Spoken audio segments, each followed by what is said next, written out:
He's my little brother. I couldn't stand to see him like that, and I would have done anything, and Sarah would have too, to at least get him out of that excruciating pain he was in. Greg Cheshire and his brother Roger grew up in El Dorado, Arkansas, where Roger developed a love of horses. He trained and rode in competitions and rodeos. In June of 2010, his daughter's horse was acting strange.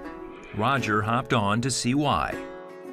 When I got on the horse, I just grabbed the saddle horn, threw myself up on the horse when my daughter got off.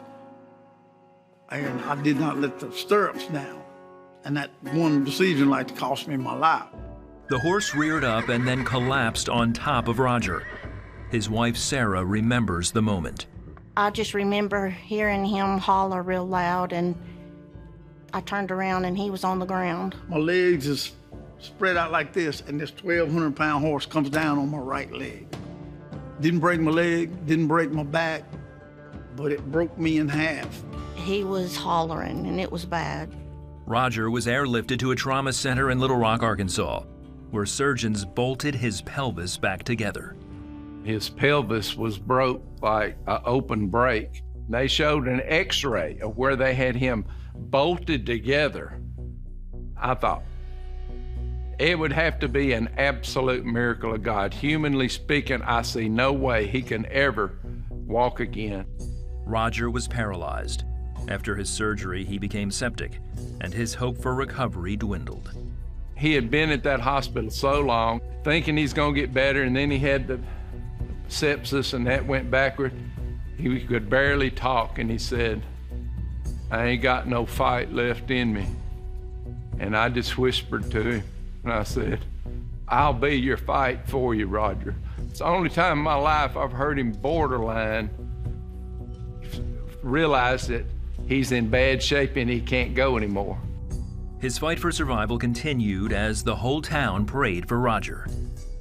A lot of our friends drove up that night because they knew how bad it was and just, supported us, and we really felt the prayers.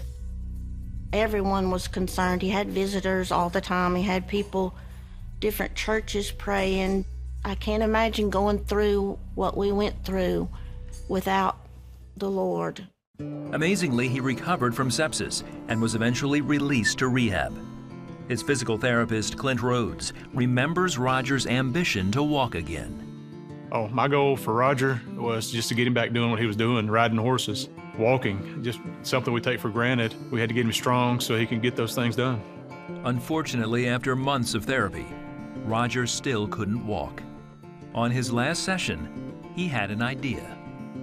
I can live with God changing the whole direction of my life, but I can't live with regrets of not trying. I said, I'm gonna go home and buy me a bicycle. He said, a bicycle, man, you're paralyzed. I said, I got that. I do. I said, but I'm gonna put the goal so stupid far out there. Ain't nobody but a great God and a wormy little white man that wants to walk worse than anybody on planet Earth is gonna at least try to turn this thing around 180 degrees. Roger is a very determined person, doesn't know the word no or I can't. If you asked him to do one, he'd do 10. He's just that type of guy, so I had no doubt that he was gonna achieve all his goals. Roger provided what we as humans can provide. He provided the will and the want to, and God did the rest. Through excruciating work and dedicated prayer, Roger was able to walk again, ride a bike, and eventually run. Still, there was one more hurdle he had to overcome. I told my wife, I said, I think I gotta get back on the horse. She said, why? I said, I have got to get back to enjoying life, full of life, and doing something.